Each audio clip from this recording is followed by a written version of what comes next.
आज के समारोह के अध्यक्ष श्री देशपांडे जी, जनरल बेबूर, श्री सुधीर फड़के, श्री दाते, श्री दामले जी, पुरंदरे जी, श्री जोशी,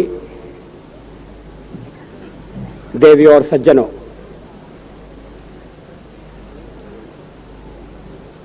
मुझे बार बार अतिथि कहा जा रहा है।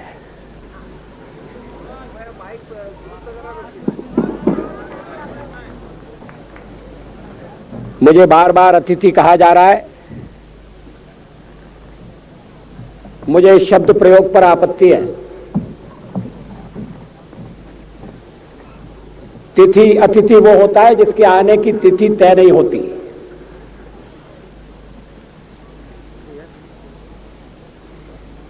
जो अचानक आ टपक पड़ता है, बिना बुलाए आ जाता है, उसको भी हमने देवता मानकर स्वागत करने की परंपरा डाली है। लेकिन मुझे अतिथि कहा जाए, इसे मैं पसंद नहीं करता।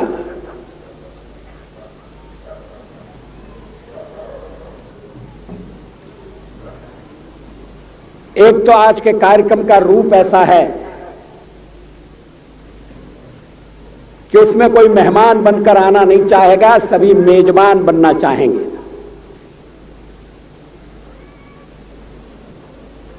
दूसरी बात यह कि सावरकर जी की स्मृति में आयोजित समारोह किसी अतिथि का मोहताज नहीं है। जो भी आएगा सावरकर जी की स्मृति में अपनी श्रद्धांजलि अर्पित करने के लिए आएगा।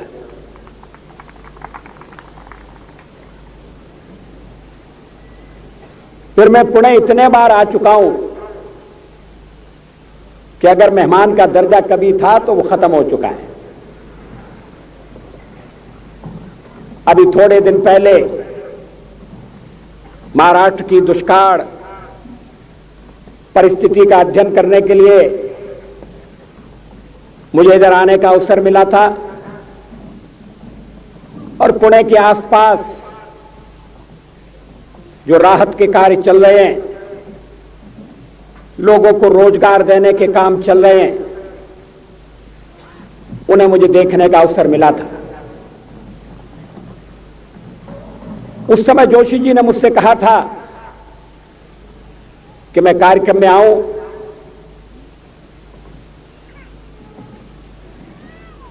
लेकिन मैं तैयार नहीं हुआ था।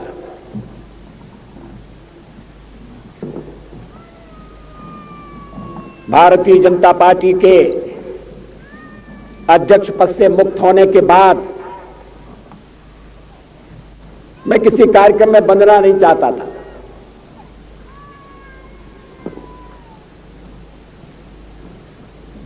दिल्ली के अधिवेशन की समाप्ति के तुरंत बाद निकलना संभव होगा या नहीं, यह भी मेरे सामने एक प्रश्न था।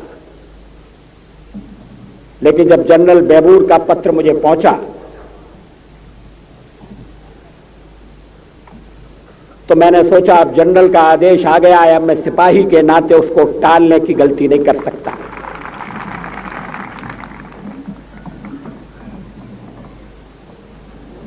मुझे बड़ी प्रसन्नता है, मैं अपने को सौभाग्यशाली समझता हूं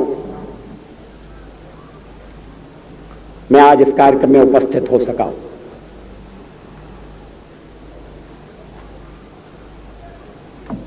एक तो सावरकर जी के प्रति मैं अपनी श्रद्धा निवेदन करने के लिए आया हूं। दूसरे, श्री पुलत देशपांडे का भाषण सुनने का भी मुझे थोड़ा सा लोभ था। दिल्ली में उनके दर्शन हुआ करते थे, लेकिन उन्होंने दिल्ली छोड़ दी और दिल्ली का सांस्कृतिक साहित्यिक जीवन थोड़ा सा रिक्त हो गया, थोड़ा सा अकिंचन हो गया। देशपांडे जी बहुमुखी प्रतिभा के धनी हैं। मराठी भाषा को, मराठी साहित्य को श्री पुल देशपांडे जैसे कलम के धनी पाकर सचमुच में अभिमान होना चाहिए।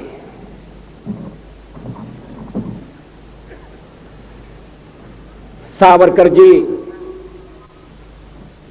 एक व्यक्ति नहीं है, एक विचार है, एक चिनगारी नहीं है, एक अंगार है। सीमित नहीं है, एक विस्तार है। मन, वचन और कर्म में जैसा तादात्म्य,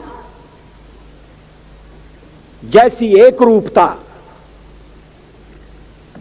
सावरकर जी ने अपने जीवन में प्रकट की, वह अनूठी है, अलौकिक है। उनका व्यक्तित्व, उनका कृतित्व, उनका वक्तृत्व और उनका कवित्व, जिसकी देशपांडे जी ने बड़े विस्तार के साथ चर्चा की है, सावरकर जी के जीवन को ऐसा आयाम प्रदान करते हैं कि विश्व के इतिहास में सावरकर जी हमेशा याद किए जाएंगे। जब जब कोई पराधीनता के खिलाफ संघर्ष करेगा, अन्याय के विरुद्ध लड़ाई के मैदान में कूदेगा, जब जब जीवन के बलिदान की बेला आएगी, जब जब सर्वस्व का समर्पण करके मातृभूमि की खोई हुई स्वाधीनता को प्राप्त करने का क्षण उपस्थित होगा, संसार भर के स्वतंत्रता के लिए लड़ने वाले लोग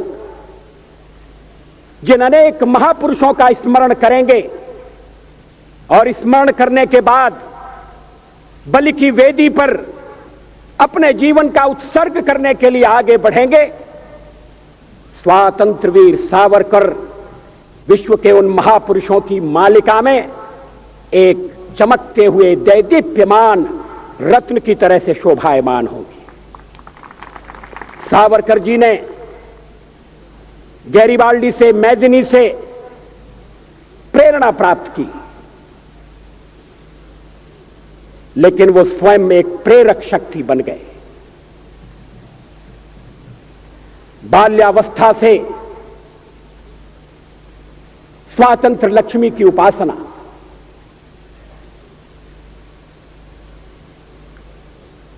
ग्यारह वर्ष की उम्र में सवाई माधो सिंह के बारे में फाटका लिखना, फिर चाफेकर राणने के संबंध में फाटका लिखना और उसी समय संकल्प करना, मैं देश की स्वाधीनता के लिए संघर्ष करूंगा।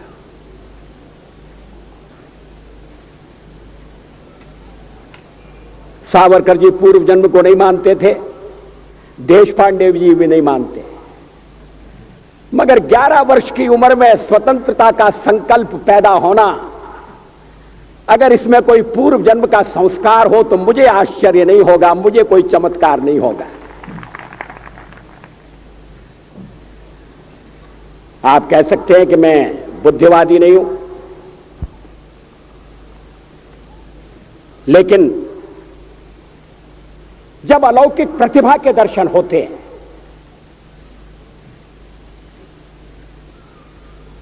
व्यक्ति समान है लेकिन व्यक्ति की क्षमताएं अलग हैं। हमारे देश में स्वतंत्रता के लिए बलिदान देने वालों की एक लंबी परंपरा उत्पन्न हुई। क्रांतिकारियों से भरा हुआ इस देश का इतिहास है।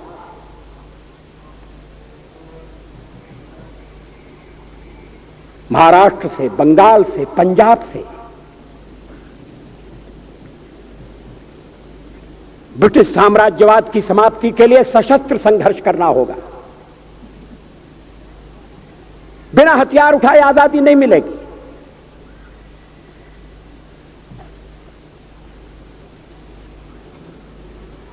कवि गोविंद के शब्दों में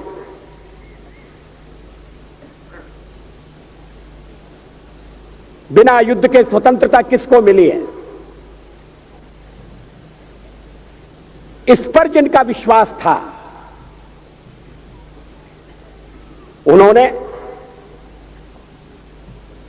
बलिदान की पराकाष्ठा कर दी।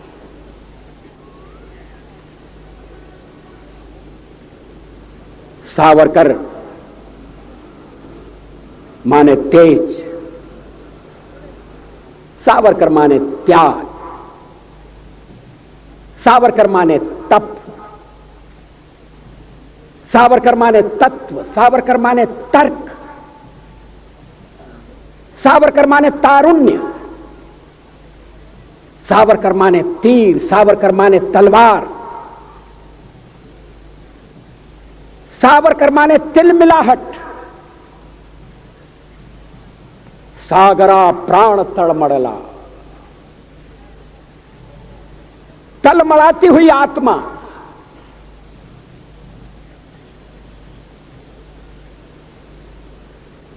सावरकर माने तितीक्षा,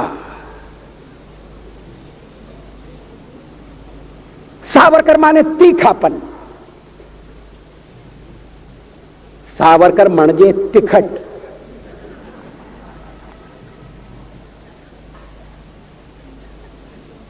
कैसा बहुरंगी व्यक्तित्व।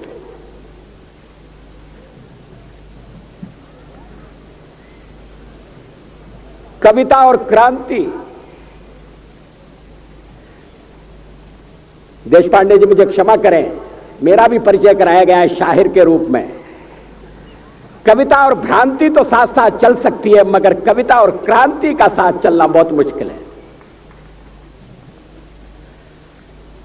कविता माने कल्पना, शब्दों के संसार का सृजन, ऊंची उड़ान।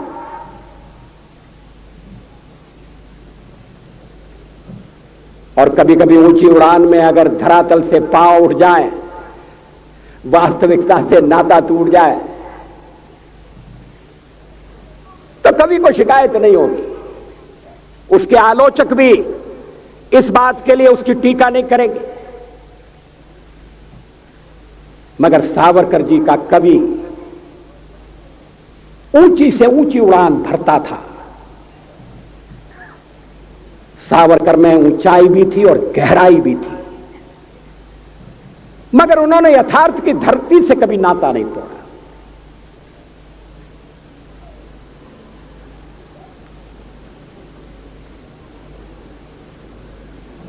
मैंने सेल्युलर जेल में, अंडमान द्वीप में वो कोठरी देखी है जिसमें सावरकर जी को अपने जीवन का बहुत महत्वपूर्ण अंश तिल तिल जलकर मिटाना पड़ा था। सावरकर जी की अतिरिक्त सुरक्षा का प्रबंध था। कमरे के बाहर कोठरी, काल कोठरी के बाहर एक कोठरी, और कैदियों से तो दालान में जाकर मिला जा सकता था। सावरकर जी की कोठरी के आगे भी एक कोठरी बनाकर सींचे खड़े कर दिए गए। सागर का किनारा, पता नहीं सागर और सावरकर का क्या संबंध था। गोदावरी ने भी सावरकर जी को प्रभावित किया था। वो जिस तरह से जहाज से सागर में कूद पड़े, स्वतंत्रता के लिए छलांग लगा दी, उत्ताल सागर की तरंगें, अनंत सागर, अपार जलराशि, कहां किनारा है, कौन सा ठिकाना मिलेगा, इसका भरोसा नहीं। मगर अंतःकरण में एक संकल्प, मैं पराधीनता स्वीकार नहीं करूंगा। ऐसा संकल्प, ऐसा पराक्रम, ऐसा पौरुष, सागर से दो दो हाथ करने का फैसला,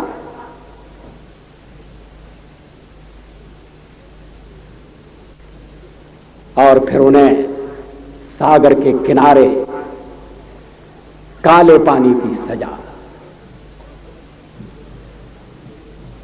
मैंने वो कोलू भी देखा है जिसमें कैदियों को जोतकर तेल निकालना पड़ता था। सावरकर जी ने अपनी जीवनी में इन सारे प्रसंगों का उल्लेख किया है। मगर उस सागर के किनारे जेल में बंद सावरकर चांद से बातें करते थे, चांद को लहना देते थे, उपालंब देते थे, संदेश देते थे। उस समय की उनकी अनेक कविताएं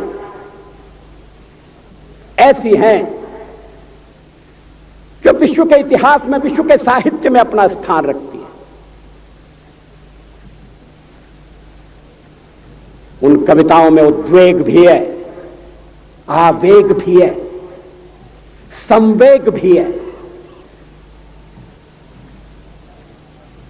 वो शब्दों के शिल्पी थे, मगर भावनाएं उदात्त।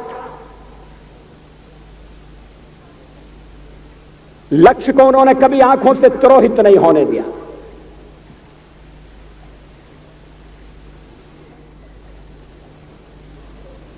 सावरकर जी से मेरा परिचय एक पहले कवि के नाते होगा। उनके क्रांतिकारी स्वरूप से तो सभी लोग अवगत थे। मुझे कविता में थोड़ी सी रुचि, संघ के साथ मेरा संपर्क, सावरकर जी की कविताओं का गायन मेरे लिए मराठी समझना मुश्किल था, लेकिन मैंने थोड़ा थोड़ा सीखने का प्रयत्न किया। मैं ग्वालियर का हूं और ग्वालियर की अपनी मराठी है। वरचा मजला खाली आहे, ये पुणे वालों की समझ में नहीं आएगा। जो मजला नीचे कैसे हो सकता है, मगर ये ग्वालियर ने मराठी में जो योगदान दिया है, ये उसका सबूत है। मैंने सावरकर जी की कुछ कविताओं का हिंदी में अनुवाद करने का प्रयत्न किया। मैं चमत्कृत रह गया। कोई क्रांतिकारी होते हुए इतना अच्छा कवि कैसे हो सकता है।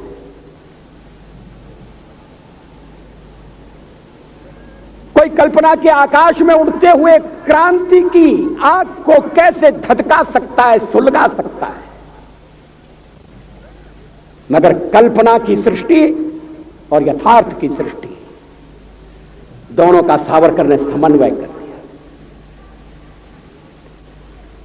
यह समन्वय बहुत कठिन है।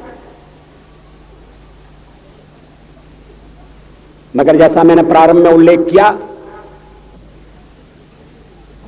सावरकर के जीवन की समग्रता ऐसे अनूठे गुणों से भरी हुई है।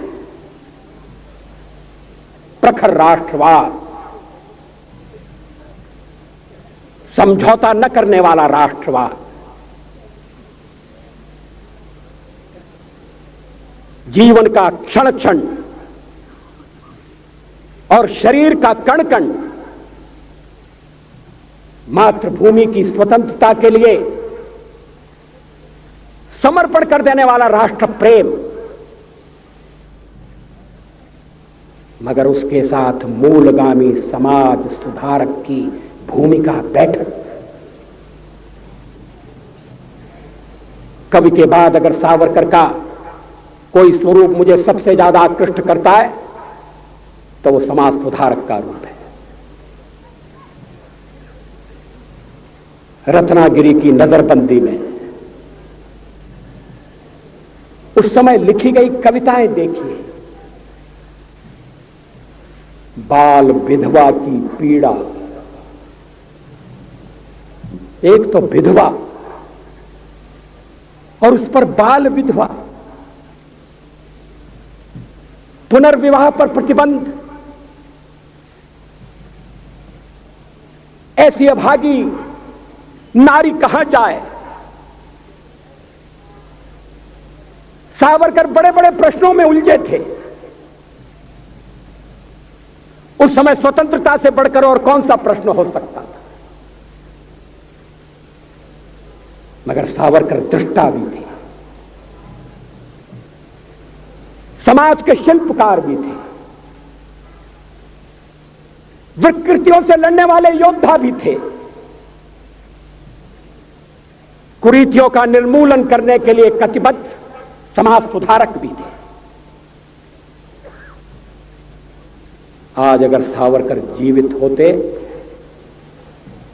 तो सावरकर की धीर गंभीर वाणी में शाहबानों की व्यथा प्रकट होती, मुखरित होती। 70 साल की नारी, पति द्वारा परित्यक्ता, बच्चों की मां, कहां जाए, किसका दरवाजा खटखटाए। और अगर सावरकर जी शाहबानों के लिए बोलते तो कोई उन पर आक्षेप नहीं ले सकता था, क्योंकि उनके लिए नारी नारी में अंतर नहीं था, उनके लिए संप्रदाय संप्रदाय में भेद नहीं था। उनके अंतःकरण की पीड़ा, वेदना का पारावार, कुरीतियों से लड़ने की उनकी मनोस्थिति, ये किसी एक वर्ग या एक संप्रदाय तक सीमित नहीं है। इस अभागे देश में आज भी अस्पृश्यों के लिए मंदिरों के दरवाजे बंद हैं, कुछ मंदिरों के दरवाजे बंद हैं। गांधी जी ने तो हरिजनोद्धार की बात बाद में कही, सावरकर जी ने पहले कही। मेरे लिए दरवाजे खोल दो, एक उनकी प्रसिद्ध कविता है मराठी की।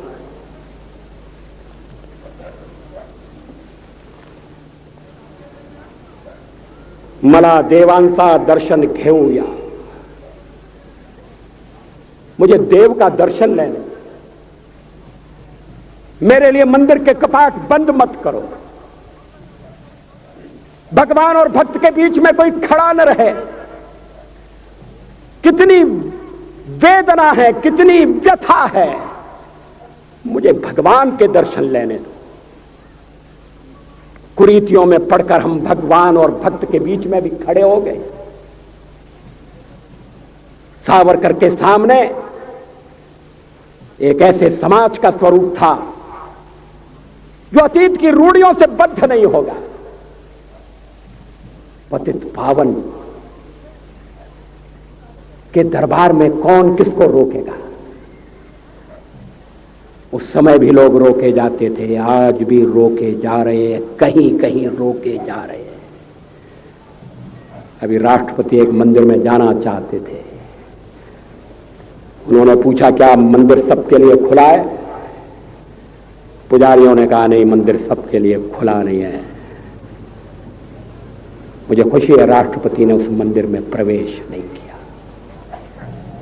इस मंदिर के द्वार सबके लिए खुले नहीं है। उस द्वार के बाहर कल्पना करिए कोई खड़ा होकर कह रहा है हम दूसरों को दोष देते हैं, उन्होंने हमारे समाज के कुछ लोगों को बरगलाने की चेष्टा की है, मगर सावरकर की दृष्टि से हम देखें हिंदू समाज के अभिशाप को, हिंदू समाज की दुर्बलता को, हम अगर पराधीन हुए, हम आज अगर अपने घर में सम्मान के साथ जीवित नहीं है तो इसके लिए फर्की इतने दोषी नहीं है। दोष हमारा अपना है। हमने समाज को बांट दिया। कभी वर्ण व्यवस्था का उपयोग रहा होगा तो रहा होगा, लेकिन उसके कारण जब दीवारें खड़ी होने लगी, व्यक्ति व्यक्ति को छोटा समझा जाने लगा, कोई बड़ा बन गया, कोई छोटा बन गया, समाज की एकता खंडित हो गई। विदेशियों ने उसका लाभ उठाया। हम कभी विदेशियों से नहीं हारे। हमने तो अपनी तलवार से अपने देश को जीतकर दूसरों के सुपुर्द कर दिया। इतिहास साक्षी है, प्लासी की लड़ाई में जितने लोग मैदान में लड़ रहे थे उससे ज्यादा लोग मैदान के बाहर खड़े होकर तमाशा देख रहे थे, लड़ाई का परिणाम सुनने की प्रतीक्षा कर रहे थे। देश के भाग्य का निर्णय होने जा रहा था, मगर उस निर्णय में सारा देश शामिल नहीं था।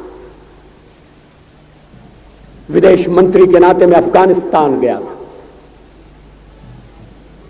आपको सुनकर ताज्जुब होगा, अफगानिस्तान के अपने मेजबानों से मैंने कहा मैं गजनी जाना चाहता हूं, गजनी।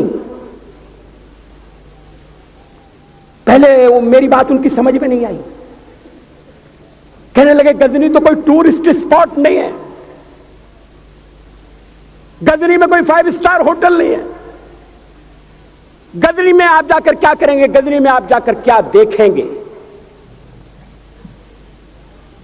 मैं उन्हें पूरी बात नहीं बता सकता था। मेरे हृदय में कहीं गजनी कांटे की तरह से चुभ रहा है। जब से मैंने गजनी से आए एक लुटेरे की कथा पढ़ी है और किशोरावस्था में पढ़ी है, मैं देखना चाहता था वो गजनी कैसा है। आपको सुनकर ताज्जुब होगा, महमूद गजनी का अफगानिस्तान के इतिहास में कोई स्थान नहीं है।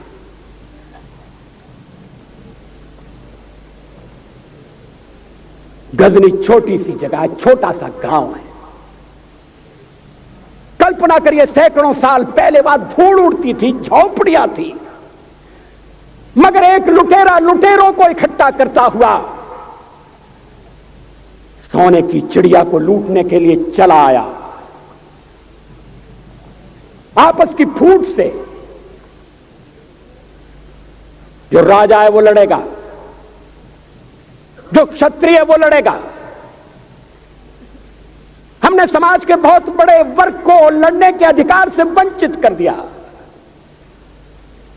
हमने उन्हें हथियार नहीं उठाने दिए। मार्शल नॉन मार्शल के आधार पर हमने समाज को बांट दिया। वो लुटेरा सोमनाथ के मंदिर तक चला गया। पुजारी देखते रहे। मंदिर की पूजा भक्तों को करना पड़ती है। मंदिर तो एक प्रेरणा का केंद्र है। मैं देशपांडे जी की तरह से नास्तिक नहीं हूं, मगर उनकी नास्तिकता में भी जो आस्तिकता है मैं उसका आदर करता हूं, उसका सम्मान करता हूं। वो जिस आत्मविश्वास से नास्तिक होने की बात कहते हैं, तो मैं उनसे कहना चाहता हूं वो सचमुच में नास्तिक नहीं है। जिसकी आस्तिकता है, जिसका विश्वास है, वो नास्तिक कैसे हो सकता है? विश्वास किसमें है ये बड़ी बात नहीं है, विश्वास है या नहीं। हमने समाज के बहुत से बड़े वर्ग को विश्वासहीन बना दिया।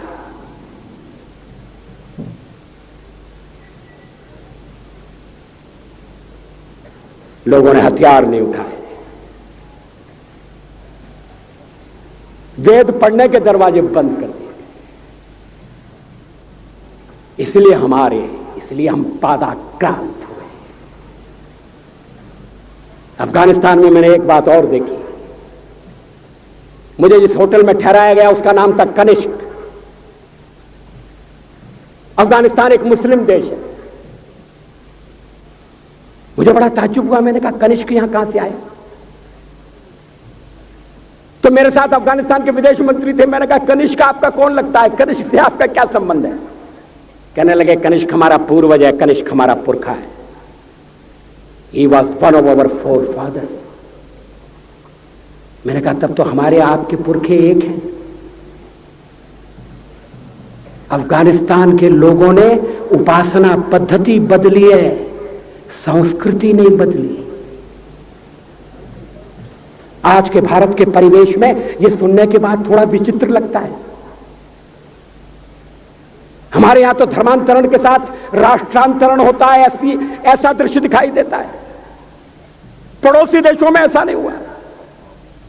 अभी राम जन्मभूमि का मामला चल रहा है। एक विदेशी आए, कहने लगे राम जन्मभूमि का क्या झगड़ा है?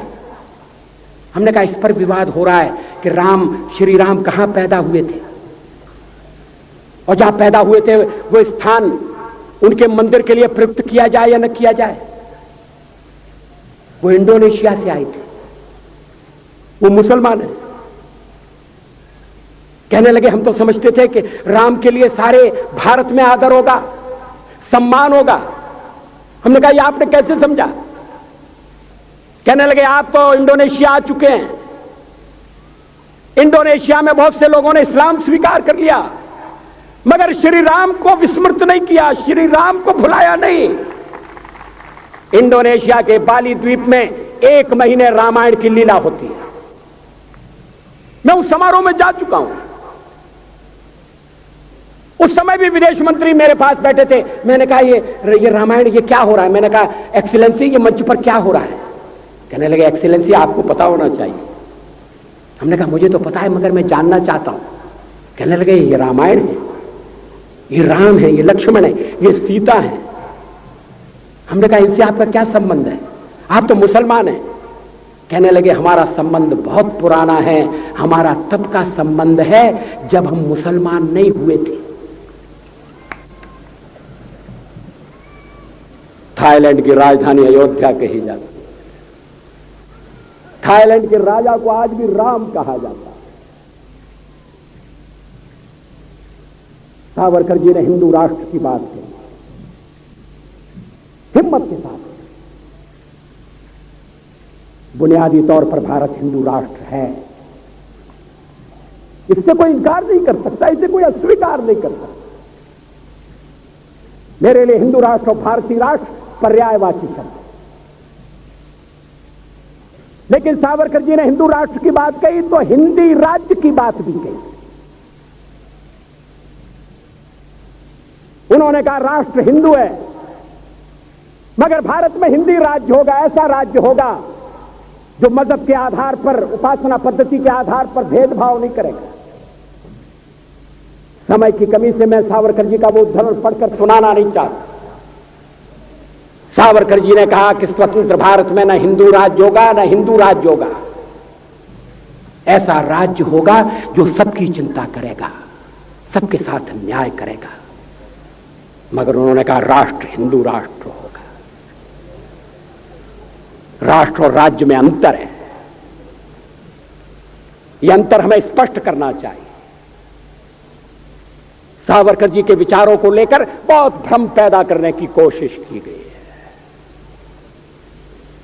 मुझे खुशी है इस समारोह का उद्घाटन करने के लिए सूचना मंत्री श्री गाडगिल आए थे। मुझे वो दिन भी याद है जब रेडियो से सावरकर की कविता नहीं सुनाई जा सकती थी। वक्त बदल गया है, जादू सर पर चढ़कर बोल रहा है, महापुरुषों की कोई ज्यादा दिन तक उपेक्षा नहीं कर सकता।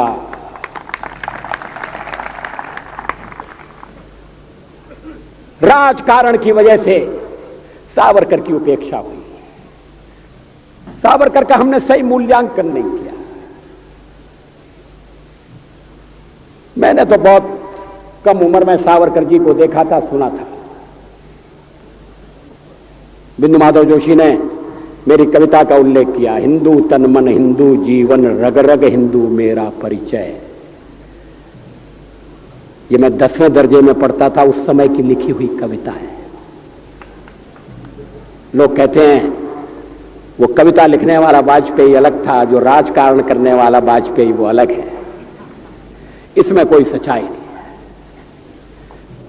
मैं हिंदू हूं ये मैं कैसे भूल सकता हूं, किसी को भूलना भी नहीं चाहिए। मगर मेरा हिंदुत्व सीमित नहीं है, संकुचित नहीं है। मेरा हिंदुत्व हरिजन के लिए मंदिर के दरवाजे बंद नहीं कर सकता।